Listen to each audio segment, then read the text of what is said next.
Have you noticed that some marriages seem to be blissfully happy while other marriages there seems to be contention all the time? That's because people in marriages don't always communicate the same way. This video is all about how to communicate with different communication styles in marriage. I'm Nicholeen Peck. I have been married for 26 years and we both communicate differently. I can't wait to teach you what we've done to have one of those really happy marriages.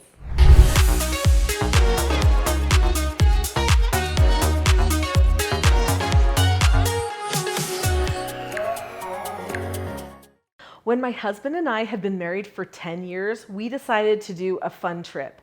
I was pregnant, pretty pregnant actually, with our fourth child. And I remember by some fluke, we got first class seats on the airplane flying out to Williamsburg, Virginia, because that's where we decided we wanted to go. Anyway, at that time, I sat by a woman and we started talking about why we were going to Virginia, what we were going to do there, and that it was our 10-year anniversary. This woman looked at me with shock. 10 years? I said, yeah. She said, that's amazing. You've been married for 10 years? I said, yeah. And then later on, as she was exiting the plane, she looked at me and my husband and she said, 10 years? I've never met anyone who's been married for 10 years. She was from Atlanta. I said, surely you know someone, your grandparents or parents maybe. And she stood there and thought. Nope, she said, I don't know anybody that's been married for 10 years. Whoa, that blew my mind. I thought, are we really at that place in society that 10 years is unheard of? My parents have been married for 50 years this year. My grandparents were married for 60 some odd years. I guess I come from a long line of people who have been married for long periods of time. So to me, it just seems normal. But you know, there's one thing that this lineage of people have taught me, and that is no matter what, you figure it out. You don't give up. And that includes when people have different communication styles. My grandma and my grandpa were different, very different. My grandfather was more high-stressed, high-strung, short-tempered, he would say less words. But then he was silly sometimes too and seeking attention. My grandmother was poised, organized, definitely not stressed, more calm, always focusing in on the person and listening, while Grandpa was shuffling around in the background. Yet they were the happiest couple. In fact, when Grandma died, I think a piece of Grandpa's heart truly broke because he died 9 months later. It was like he just couldn't stick around without her. It was amazing to me to see that. So how do you communicate with each other in a marriage when your communication styles are different? My husband and I are very different. There's ways that we're the same, of course, because that's what drew us together. We have the same moral foundations and political views, which are kind of important. They can help with cohesiveness in a marriage, although I know not all marriages have those things in common. But we want the same things for our lives, and we care about having family and children. So there are a lot of things that are similar with us. But then there's the problem with how to solve problems. Because for me, I want to just talk about it. I want to open up, discuss it, lay everything out on the table, find a solution, and be done. But that's not his go-to.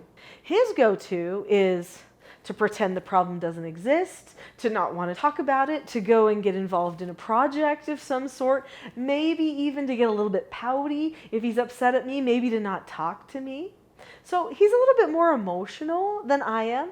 Maybe I should say he was a little bit more emotional than I am. I think maybe yes, he is still, but he has decided that his method of communication, his style of communication, wasn't really helping when it came to problem solving. There was one thing we had in place that made a big difference for our marriage, and that was early on we decided to schedule regular couples meetings to have with each other. So for a while, we had couples meetings every single day just to fine tune our relationship and talk about more and more. But now we have them once a week. Every Sunday afternoon before we have our family meeting, we have our couples meeting. Our family has 3 different meetings that happen each week: family meetings, couples meetings, and individual mentor meetings. Here is the journal that we write in for our couples meetings. For these couples meetings, we discuss things that we need to plan on for the family, such as maybe we need to buy a new car, we're going to go on a trip, we need a home repair. We also talk about all of the children's needs. We talk about what our needs are and how our couple relationship is doing. So we inventory things with each other and make plans how we can better serve each other, help each other, and lead our family. One key thing that we decided in our couples meeting early on was if we were okay correcting each other and how we would correct each other when it's in private and when it's in public. Have you ever wanted to correct your spouse when you're in public and they're doing something embarrassing, or they're saying something to the children in a way that you really don't want it to be said? Now, we can't control each other. Everyone has the ability to choose. We all need the freedom to make our own choices. And in a husband and wife relationship, if one person is dominating the other and always trying to tell them what to do, that can get really draining for the other person. It's not healthy. But if you plan ahead of time that a certain way of correcting each other is going to be okay, then it actually can be okay. And that's what we did. So we decided that if there was a situation that happens that we noticed but then didn't address at the time because maybe we just felt like it wasn't the time, then we would pull each other aside and we would say, we need to talk about a situation. Are you ready right now to accept criticism? And if the person said, no, I am not ready to accept criticism, then it wouldn't be given. I would say, okay, and drop the subject. Oh no, I just let the cat out of the bag. It was probably me calling for those meetings more often than him. Anyway, but sometimes he's had to do the same to me. Maybe not quite as often, but sometimes. Nobody's perfect. Anyway, so when we say, are you ready to accept criticism? If the person says yes, then we say, okay, so this is what I saw. I saw this situation occur and you said this, and I saw this person react in this way. And we have a skill in our family for that type of situation, and it wasn't used. I just wanted to remind you that we have a skill just in case you want to go back and talk to so-and-so and tell them, let's redo that and use the skill that we already know. Because I think that would give you a lot of credibility in their eyes. Now, I hope you're noticing something with this. I'm giving him the benefit of the doubt that maybe he just forgot that skill and maybe he really would want to fix it. So that's the type of tone that is best when you're correcting a spouse. If he's still like, I don't care, I don't want to, then you say, okay, and you drop the subject because you can't control that person. Obviously, this is different than if a situation is abusive or something like that, then you're going to have to handle things in a different way. So we decided how we would correct each other. Now that's how we correct each other in private. But what do we do when there are other people around and there definitely needs to be a correction? So we came up with a word, and a friend of ours shared this word with us.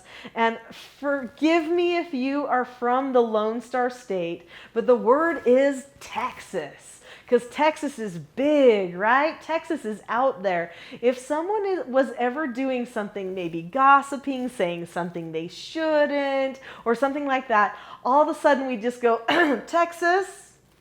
And then they, oh, okay, Texas, that's right. What I'm saying probably shouldn't be said. So that was one of the things. Sometimes if a parent was talking with one child trying to correct them and it wasn't quite going right, we told each other that we could motion with hand signals from the other side of the room, that we might be like, cut, no. That's done. You're done. You could maybe make baseball signs, whatever you wanted to do to let the other person know this is a moment that we talked about earlier that you need to be aware of. So decide ahead of time how you'll correct each other. It's powerful. It's unifying. Do that in your couples meeting and then check up on how you're really doing, how you're progressing with correcting each other and learning self-government as a couple. Marriage relationships teach us lots of things. One of those things is patience. We have to wait sometimes for a person to learn. There was a time when my husband and I were handling parenting situations completely different. The children thought I was more calm. They trusted me more. But my husband, he soon learned that he wasn't getting the results he wanted out of the relationships with his children.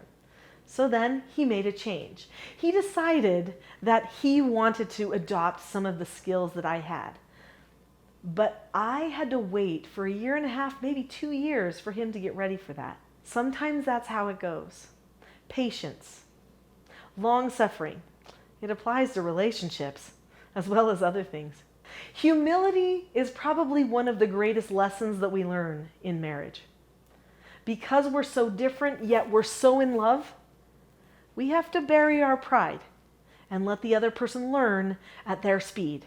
But one of the things you can always do is set a good example, whether they like it or not.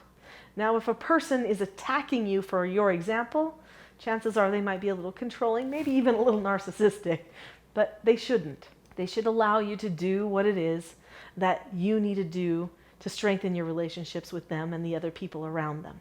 But if they have patience with you, they're just not on the same page yet, don't worry about it. I'll tell you one thing that helps a lot though, especially when it's women appealing to men to get on the same page with your communication styles, and that is concrete skills.